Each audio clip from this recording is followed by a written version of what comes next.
It was a bright morning, and the big glass doors of the city's fanciest bank opened like they always did, silent, automatic, and cold. People walked in dressed in polished shoes and shiny watches. Some wore expensive suits, others held phones to their ears, speaking in fast voices about money, deals, and meetings. Among them walked a woman. She was quiet. Her steps were slow. Her clothes were simple. Just an old sweater, worn jeans, and sneakers that looked tired from too much walking. She carried a small brown purse with a broken zipper. In her hand, she held a notebook and a blue pen. No one greeted her. No one even looked at her. She walked to the end of the line and stood silently. The marble floor was cold beneath her feet. The lights were bright. The smell of perfume and fresh money hung in the air. Soft music played in the background, but something felt wrong. She wasn't welcome. The looks. A man in a business suit looked over his shoulder and frowned when he saw her. A woman whispered to her friend, "Why is she here?" Two bank staff standing near the counter giggled. One nudged the other and said under her breath, "Probably lost. Maybe she thought this was a public library." Another teller rolled her eyes and muttered, "She's probably in the wrong place." Still, the woman didn't say anything. She didn't move. She didn't react.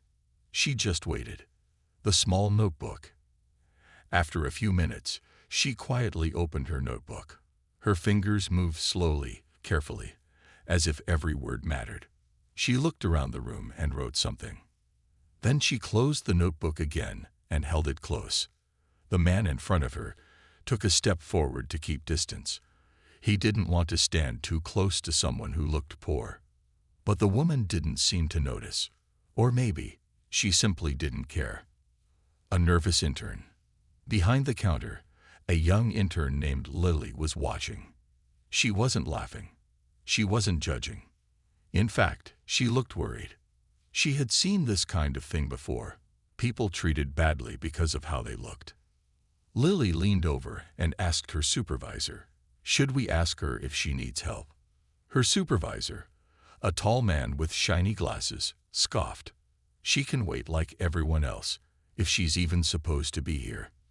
Lily stayed quiet, but something about the woman's eyes made her feel strange.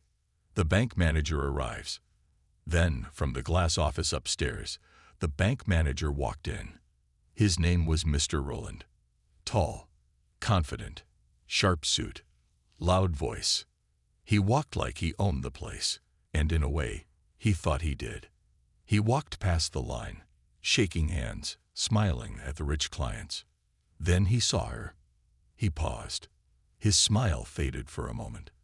He turned to the security guard and said softly, "Keep an eye on that one." The guard nodded. The woman, still standing patiently, opened her notebook again and wrote one more line. The wait. Minutes passed. People were helped. Clients were served coffee. Some even offered private rooms.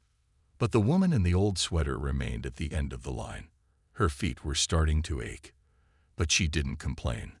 She just kept looking around, watching, noticing things. A broken counter. A rude teller. A woman ignored. A man helped faster because of his watch. She saw everything. She wrote nothing more. A whisper at the front. "Do you think she's homeless?" One teller whispered. "Maybe she's one of those people trying to ask for money," the other replied. They laughed again. But Lily didn't laugh. She kept stealing glances at the woman. Something felt off. This woman was too calm, too silent. There was something in her eyes. Not fear, not confusion. It looked like patience, mixed with quiet power. The line at the bank was moving slowly. The woman in the simple clothes stayed quiet. Her notebook was now tucked inside her purse. Her eyes followed everything. The staff, the customers, the manager's attitude. She waited with patience, but not everyone had the same patience for her. A man in a hurry. The tall man wearing a blue suit rushed into the bank. He looked important, holding a shiny phone in one hand and car keys in the other. He glanced at the long line, frowned, and then walked right past it. He went straight to the front, right in front of the woman. She gently tapped his arm.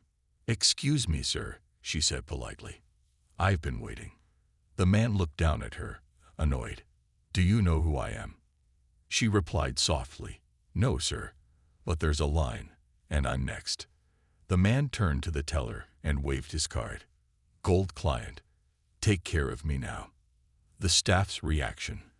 The teller looked at the woman, then at the man. She smiled at the man and ignored the woman. "Of course, Mr. Dawson.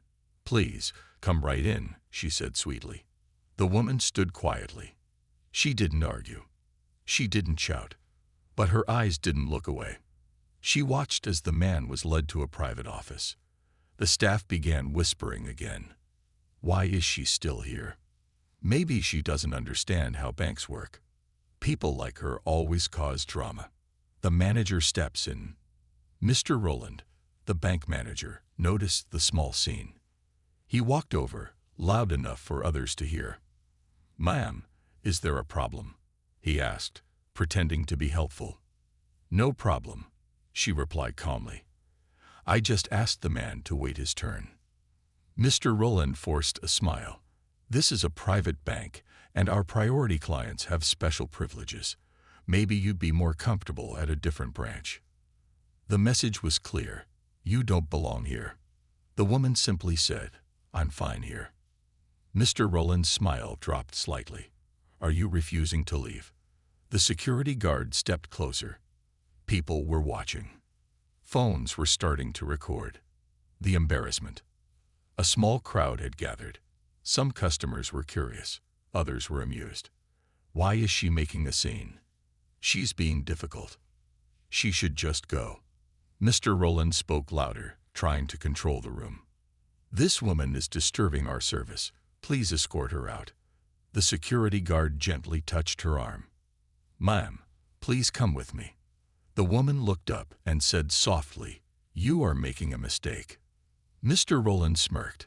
"No, ma'am, you made the mistake of walking into the wrong bank." The crowd laughed. Lily, the intern, stood frozen at her desk. Something didn't feel right. This wasn't just unfair, it was wrong. But she didn't know what to say. A simple action. As the guard tried to move her, the woman reached into her purse. People gasped, expecting drama. But all she pulled out was a card. A small, white business card. She handed it to the guard without a word. The guard looked at it. His eyes widened. He blinked, then read the name again. He stepped back. "Sir," he whispered to Mr. Rowland, "I think you need to see this." Mr. Rowland rolled his eyes and snatched the card. He read the name out loud. Elaine Brooks, Executive Chairperson, Global First Finance Group. His face froze. Silence filled the bank. The shock. Someone gasped. Another dropped their coffee cup. "Wait, she owns the bank," a customer whispered. Mr. Rowland's hands began to shake. He looked at her with wide eyes. "Ms. Brooks." The woman nodded once. "I was here for an unannounced visit, and I just got exactly what I came for." The mood changes. Suddenly, everyone changed. The manager tried to smile again. "Oh, it was a misunderstanding. If only you had said who you were." The teller who ignored her suddenly looked nervous. Staff straightened their backs, fixing their shirts, hoping she hadn't seen their behavior. But it was too late. The woman looked around slowly, at each of them. "I don't need to speak," she said. "You all showed me who you are." She walked past Mr. Rowland toward the private office. No one stopped her now. The bank was quiet now. No one spoke. The woman, Elaine Brooks, the chairperson of the entire banking group, had just revealed who she truly was. People who had mocked her were now frozen in their places. Staff who had ignored her now wished they could hide. But Elaine didn't shout. She didn't demand. She simply walked forward, like she already owned the place. Because she did. The room she was denied. Just moments earlier, the same staff had refused her. They had allowed a flashy man in a suit to cut in front of her, giving him the VIP lounge treatment. They had mocked Elaine's clothes, her quiet manner, and her presence. But now, the private office door flew open. The same teller who rolled her eyes before now rushed forward, suddenly full of fake smiles. "Ms. Brooks, please, this way," she said in a high-pitched voice. Elaine stopped. She didn't enter. She turned slightly, eyes scanning the room again. She saw faces filled with fear and guilt. But she also saw Lily, the young intern near the counter, watching her with concern, not fear. Lily had said nothing cruel. She hadn't laughed. She had looked uncomfortable during the whole situation. Elaine made a mental note. The real VIP. Inside the private lounge, Mr. Dawson, the flashy man in the blue suit, was sipping fancy coffee and scrolling through his phone. He didn't know what had just happened outside. Elaine walked in calmly. Mr. Rowland, the branch manager, followed closely behind, sweating and nervous. "Mr. Dawson," Elaine said in a firm voice. He looked up, confused. "Yes, my name is Elaine Brooks, and this is not your office anymore." He blinked. "I'm sorry." "What?" "You cut in front of someone in line today," she said. "That someone was me, and you were helped right away without question." He glanced at the manager, who stayed silent. Elaine continued, "This office is for true VIP clients and people with manners." A pause. "Please leave." Mr. Dawson scoffed, but then he noticed Mr. Rowland's pale face. He realized the truth. Without another word, he stood up and left, cheeks red with embarrassment. The fake apologies. Back outside, the staff were panicking. They whispered among themselves. "What do we do? Should we say sorry? Do you think she'll fire us?" Mr. Rowland returned to the counter with Elaine. He cleared his throat and began. "Staff, I'd like you all to meet Ms. Elaine Brooks, chairperson of the Global First Finance Group. She owns this bank and many others." There were gasps, followed by nervous smiles. "Ms. Brooks," the teller from earlier said, her voice shaking, "I'm truly sorry for how I acted. I didn't know who you were." Elaine looked at her. "Would you have treated me better if I wasn't the owner?" The teller had no answer, because the truth was clear. The truth revealed. Elaine stepped forward to speak to everyone. Her voice was soft, but every word had weight. "I came here today as a test," she said, "to see how this branch treats people. Not CEOs, not gold card holders, just everyday people." She looked around the room. Everyone listened. And what I saw was shameful. No one breathed. "You judged me based on my clothes. You ignored me, mocked me, and pushed me aside. I saw no kindness, no professionalism, no respect." Her eyes locked on Mr. Rowland. "You even tried to remove me from the bank I helped build." A surprising praise. Then Elaine turned to Lily, the intern. "But not everyone failed," she said. Lily's eyes widened. "You didn't laugh. You didn't whisper. You looked concerned, even when no one else did." Elaine stepped closer. "That is what real service looks like." Lily smiled, trying to hold back tears. "I'm just an intern," she said. Elaine nodded. "Not anymore." Gasps again. "You start next week at headquarters. Training program. Full scholarship from the CEO herself." Lily covered her mouth in shock. Everyone stared. The next morning, the bank looked the same, but something felt different. The chairs were still lined up. The floors were shiny. The staff wore their usual suits and ties. But no one was smiling, because everyone knew what had happened yesterday. And today, no one knew what was coming. Nervous whispers. Teller Sarah whispered to another teller near the front desk. "Do you think she'll come back?" "I don't know. I couldn't sleep last night," the other replied. Mr. Rowland, the manager, sat stiffly in his glass office. He kept glancing at the entrance, fixing his tie over and over. Even the security guard looked nervous, remembering how he tried to escort Elaine Brooks, the owner of the bank, out of the building. Nobody was talking loudly today. No one was joking or laughing. It was like the air itself was waiting. A new arrival. At exactly 9:00 a.m., the main doors opened. Everyone turned to look. It wasn't Elaine this time. It was a man in a black suit, carrying a brown leather folder. He walked with calm steps and looked serious.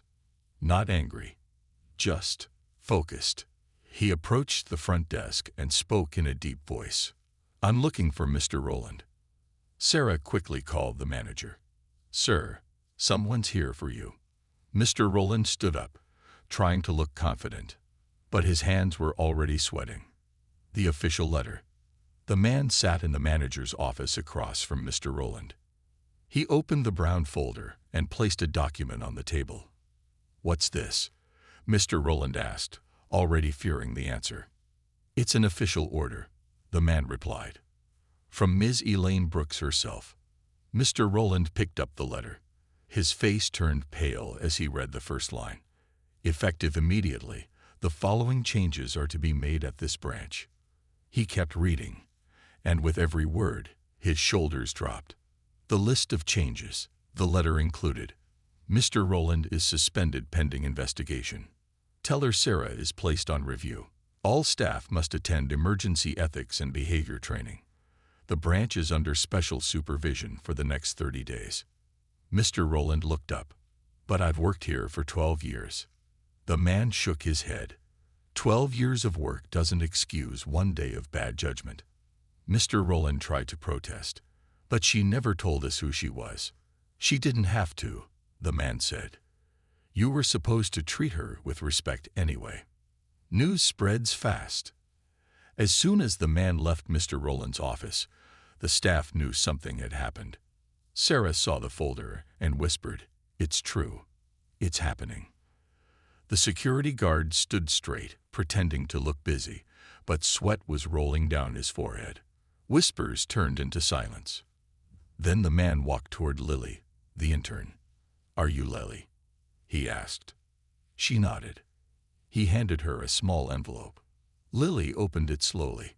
Her eyes widened. It was a formal offer letter. She had been accepted into the bank's leadership program, a full scholarship, paid training, and a guaranteed position at the main branch. She covered her mouth in shock. "But I just stood there. I didn't even do anything big." The man smiled. "Sometimes not joining in the wrong thing is the bravest thing you can do." A message from the top. Later that afternoon, a video message arrived from Elaine Brooks herself. It played on the large TV in the bank's waiting area. Staff and customers all stopped to watch. Elaine appeared on the screen, calm and strong. "To the team at Branch 17, she began. "Yesterday I walked into your bank as a test. I didn't wear a designer dress. I didn't carry a gold card. I came as a regular customer to see how your team would treat someone with no title." She paused. "And what I found was disappointing. Some of the staff lowered their heads. But every mistake is a chance to grow. So here is your second chance." She smiled. "I don't want fear. I want change. Treat every customer with kindness, with respect, with human dignity. Because real value is not in what someone wears, but in how they act." The video ended. Silence again. Then, slowly, people began to nod. A new energy. The next few hours at the bank felt different. Staff spoke more carefully. They greeted customers with real smiles, not fake ones. The chairs were cleaned again. The front desk was organized, and when an elderly man came in wearing old shoes and a torn coat, he was welcomed like a king. Lily helped him fill his form with a warm smile. For the first time in a long time, the branch felt like a real bank. 3 days passed. The bank had changed. The same branch that once ignored people now welcomed everyone with open arms. Smiles were real. Service was fast. People noticed the difference. But no one had forgotten what happened with Ms. Elaine Brooks. They talked about it in quiet voices. They wondered, would she ever come back? And if she did, what would she say? The morning rush. It was a busy Friday morning. Customers lined up outside the bank even before the doors opened. Word had spread about the kind bank. People who once avoided the place now came with hope. Lily, the former intern, now wore a name badge with pride. Management trainee, Lily R. She helped an old lady fill out a deposit form. "Take your time, ma'am," Lily said kindly. "I'll be right here if you need help." Across the lobby, teller Sarah was trying harder too. She no longer rolled her eyes. She greeted customers by name. Everyone had changed. But no one expected what was coming next. A black car arrives. At exactly 11 o'clock a.m., a sleek black car pulled up in front of the bank. It didn't look like a usual customer's ride. The door opened slowly, and Elaine Brooks stepped out. This time, she wore a navy blue suit. Simple, elegant, but powerful. She didn't look angry. She didn't look happy either. She just looked serious. The bank doors opened automatically as she walked in. Everything stopped. People froze mid-sentence. Staff stood up straight. Lily looked up and smiled, but even she felt nervous. Elaine looked around the lobby, silent. She saw the new posters about customer respect. She saw the neat floors, the friendly service. Then she stepped forward. A calm storm. Mr. Rowland wasn't there anymore. His suspension was in progress. Sarah stepped forward nervously. "Good morning, Ms. Brooks," she said. "Welcome back." Elaine nodded. "Thank you." Then she said, "Is there a space where we can talk?" The staff led her to the same VIP room she had once been denied access to. Now it was clean. Fresh flowers on the table, bottled water ready. Elaine sat down, and the room filled slowly with the senior staff. She waited for a minute before speaking. Her words hit hard. "I didn't come here today to scare you," Elaine began. "I came here to see if the change you made was real." She paused. "I've seen some progress, and I'm pleased." Staff exhaled slowly. "But change isn't something you do for a few days. It's something you carry inside." She looked directly at Sarah. "I saw how you treated me before, and I saw how you treat people now." Sarah nodded with guilt. "I'm sorry, ma'am. Truly, I was blind." Elaine nodded back. "It takes courage to admit that." Then she turned to Lily. "You've made me proud." Lily smiled, tears in her eyes. "I just did what felt right," she said softly. "A second chance." Elaine stood up and handed Sarah an envelope. Sarah took it with shaking hands. Inside was a formal warning letter, but it ended with a surprising line. "You are offered a second chance. Do better. Always." Sarah teared up. "Thank you, Ms. Brooks. I will." Elaine then turned to all the staff. "I want this bank to be known not just for money," she said, "but for heart, for how it treats the people who trust it." She walked to the door. But before leaving, she turned and added, "And remember, I might come again." Then she smiled, for the first time that day. A different goodbye. As Elaine left, every staff member stood near the door. No one ignored her now. No one judged her shoes or her purse. They simply said, "Thank you." She nodded and stepped into her black car. As it pulled away, Lily watched with pride. "She didn't fire everyone," a customer whispered. "No," said another. "She gave them a lesson. A powerful one." One last surprise. Back inside the branch, Lily noticed something on the counter near her desk. A small white envelope. Her name was written on it. She opened it slowly. Inside was a handwritten note. "Lily, people like you are rare. Keep going. This is only the beginning. E.B." Lily held the note close to her heart. She looked around the bank. It was no longer just a job. It was a mission. The next Monday morning started like any other. Coffee cups clinked. Keyboards clicked. Customers walked in smiling, not knowing something big was about to happen. The staff at the bank had no idea.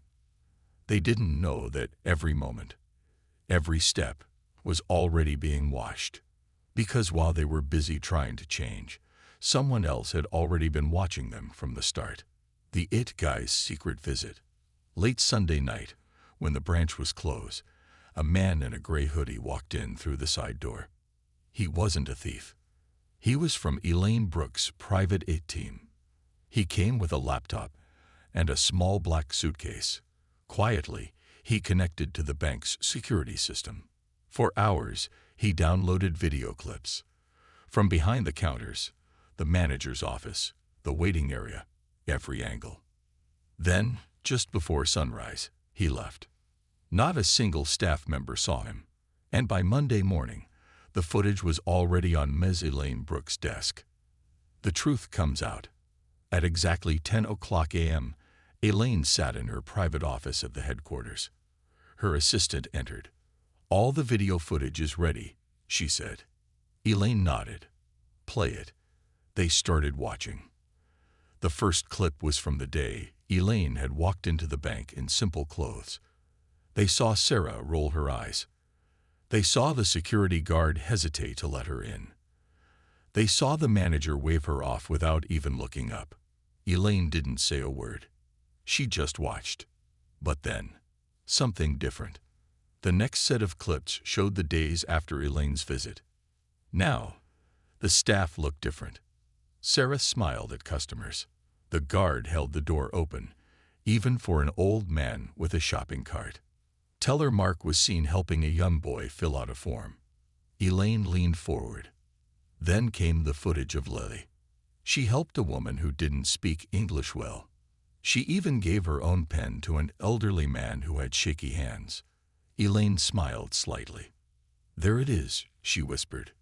"Real change. Back at the branch." At the branch, no one knew that the videos had been reviewed. Sarah felt nervous all morning. Her hands trembled while typing. Lily, on the other hand, felt more confident than ever. She had received encouragement directly from Elaine Brooks. That meant everything. Suddenly, the phone rang. It was the head office. Sarah answered. "Yes, this is Sarah from Branch 17. "Yes, ma'am." "What?" She paused. Her face went pale. "Right now, of course." She hung up and turned to the team. "Elaine Brooks is sending someone here," she said in a soft voice. "Today." The messenger arrives. 2 hours later, a woman in a red jacket entered the branch. She wasn't dressed like a bank official, but everyone felt the tension.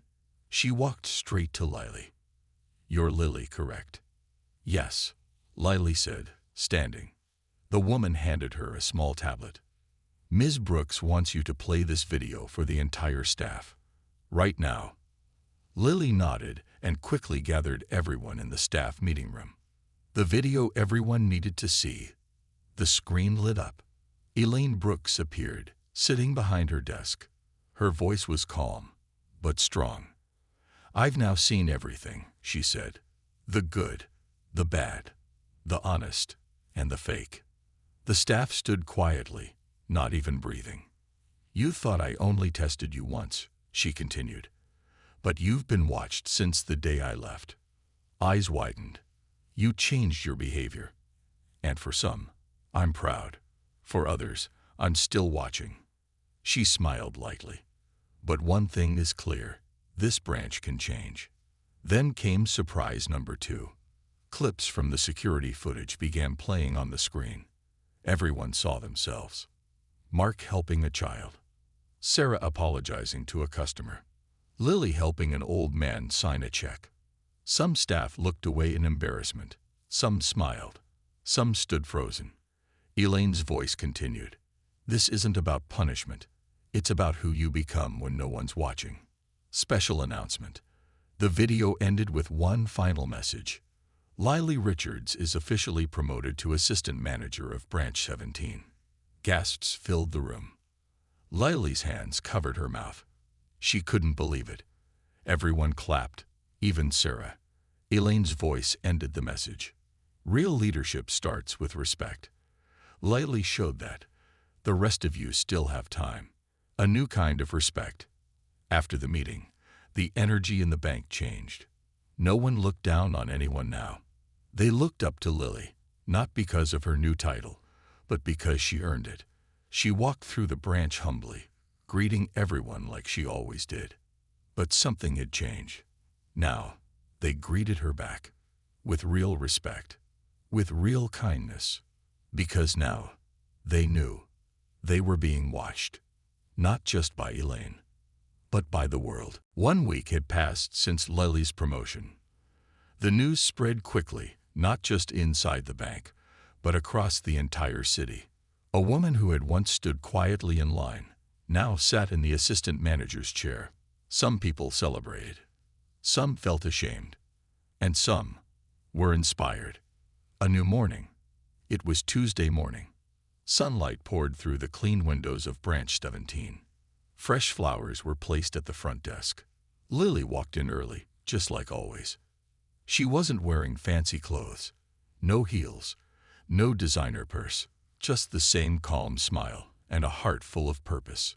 Sarah, once the rudest teller in the branch, now stood near the entrance with a notepad. She greeted people warmly. "Good morning, sir. What can I help you with today?" Lily noticed the change and nodded to her. "You're doing great," she said. Sarah smiled back. "I'm learning from you." A curious reporter. Around noon, a young woman in a black blazer entered the branch. She looked around, impressed by the friendly energy. She walked up to Lily. "Hi, I'm Maya Thompson from City Pulse News. May I speak with you for a moment?" Lily looked surprised. "Me? Why?" Mia smiled. "We're doing a story. About you. About this bank. About what happened here." Customers turned to listen. The bank suddenly felt like a stage. Lily looked nervous, but then nodded. "All right, but only if we talk about everyone, not just me." The interview that moved the city. They sat down in the small customer lounge. Cameras weren't allowed, but Maya recorded Lily's voice. "So, Lily," she asked, "how did this all begin?" Lily took a deep breath. It started with a woman no one respected because of how she looked. She stood in this very line, waiting, watching, writing in her notebook. And then, she turned out to be the CEO of the entire bank. Mia raised her eyebrows. "What happened next?" "She gave us a second chance," Lily replied. "She could have fired everyone, but she didn't. She gave us a lesson. Lessons that stuck." While the interview continued, the rest of the staff worked quietly. But they listened. Sarah thought about how badly she had judged the CEO that first day. She had even laughed at her. Now she welcomed every person as if they were family. Mark, another teller, remembered when he once skipped helping an old man because it was too much effort. Now he took his time, explained every step, sometimes even walked the elderly back to their cars. Everyone was changing, not because they had to, but because they wanted to. A test of heart. Just then, the doors opened. A woman walked in with 2 young kids.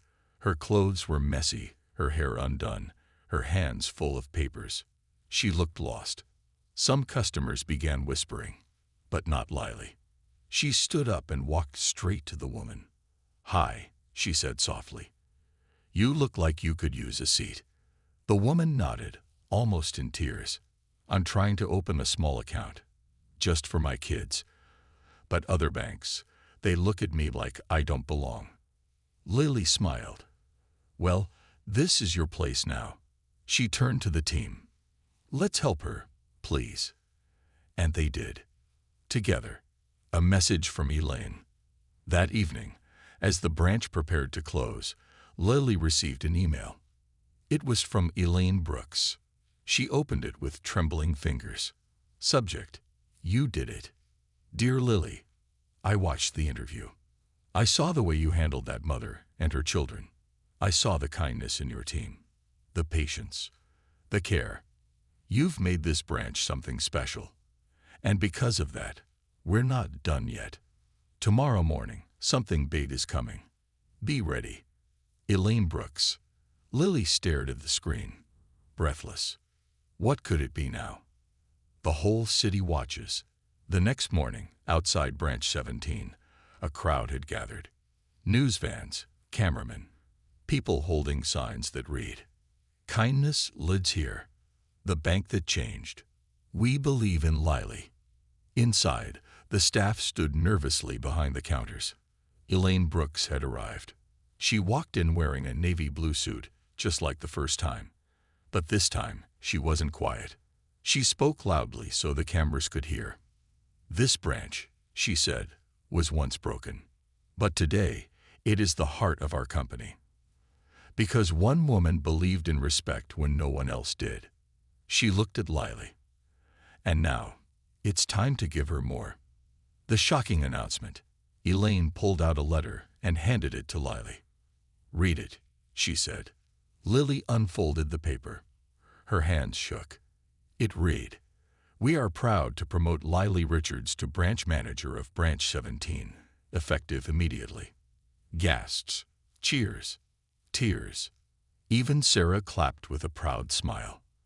Lily couldn't speak. She just looked around the room.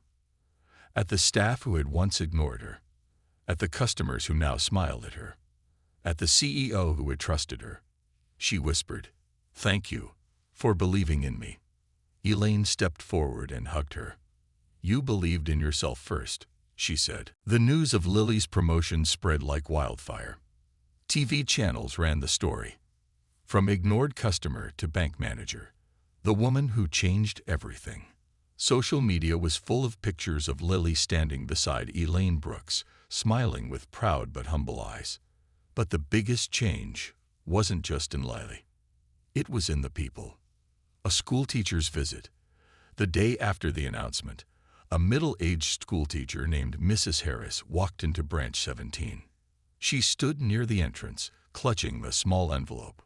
Lily noticed her right away. "Good morning," Lily said. "Can I help you?" Mrs. Harris looked nervous. "Actually, I came to say thank you." Lily was surprised. "Thank you." Mrs. Harris smiled. "My students watched your story in class. We discussed it. We even had them write essays on kindness and respect." She handed the envelope to Lily. Lily opened it. Inside were 25 handwritten notes from children, each saying thank you and "we believe in you." Tears filled Lily's eyes. The CEO's new plan. Meanwhile, Elaine Brooks was working on something bigger. She called a meeting at the headquarters. "This isn't just about one branch," she told her board members. "It's about the culture we allow." She stood, pointing to a large screen behind her. On it was the new plan. Project Dignity. Every customer matters. Each branch across the country would now receive training inspired by the Branch 17 story. No more ignoring quiet customers. No more judging by clothes or skin color. Every employee, from the guard to the manager, would now be trained in empathy, listening, and respect. One board member asked, "What if it slows down business?" Elaine replied sharply, "Kindness never slows down success. It builds it." The protest that turned peaceful. A few days later, a small protest formed outside another bank branch in a nearby town. It started with people angry about how they had been treated. Signs read, "We're not invisible. We deserve respect too." Tension was rising. But then, something unexpected happened. Lily showed up. She didn't bring security. She didn't bring cameras. She simply walked to the front and said, "I was once treated like I didn't matter. But someone gave me a chance, and now I want to listen to you." The crowd calmed. People started sharing their stories. That day, the protest turned into a conversation, and change began again. Sarah's full circle moment. Back at Branch 17, Sarah sat at her desk, looking thoughtful. She remembered the day she had judged Lily, the way she used to roll her eyes, whisper behind backs, smile only at people who looked important. She stood up and walked over to Lily's office. "Got a minute?" she asked. Lily nodded. Sarah sat down and took a deep breath. "I just wanted to say, I'm sorry for how I acted when you first came in." Lily smiled warmly. "Thank you. It means a lot." Sarah added, "And I applied for the mentorship program you started." Lily's eyes lit up. "You'll be amazing," she said. A letter from a stranger. That night, Lily was locking up when a young man approached her. He held out a small letter. "Are you Lily?" he asked. "Yes," she replied. "This is for you. My grandma wanted to give it, but she's sick." She opened it after he left. Inside was a short note. "I've been banking here for 40 years. I used to feel invisible every time I entered. But the last time I came in, your smile made me feel like I mattered again. Thank you." Lily stood in the empty lobby, her eyes wet with tears, the letter held to her heart. A city learns to see. Within a month, changes began appearing all over the city. A coffee shop started a policy: treat the janitor like the CEO. A local school renamed their library the Lily Richards Reading Room. Customers at other banks began asking, "Do you treat people like Branch 17 does?" It was no longer just about a single woman. It was about a city learning to see people, not just what they wore, not just how they looked, but who they really were.